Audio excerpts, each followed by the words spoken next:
روزی مردی چاه آبی را به یک کشاورز فروخت. روز بعد وقتی کشاورز برای کشیدن آب از آن چاه رفت، مرد به او اجازه نداد تا از آن چاه آب بکشد. او گفت: من چاه را به تو فروختم، نه آب را، پس نمیتوانی از چاه آب بکشی. کشاورز بسیار ناراحت شد و تصمیم گرفت شانسش را در دادگاه امتحان کند. قاضی از او پرسید: چرا به او اجازه نمیدهی از آب چاه استفاده کند؟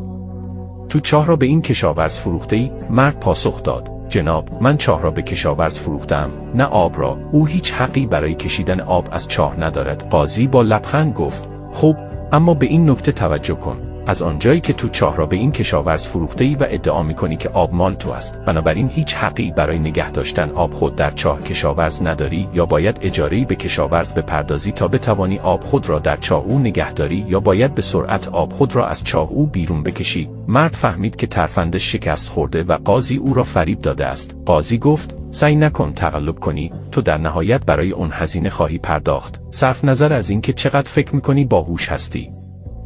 اگر موافقی فریب کار به جایی نمیرسه، کامنت بذار موافقم.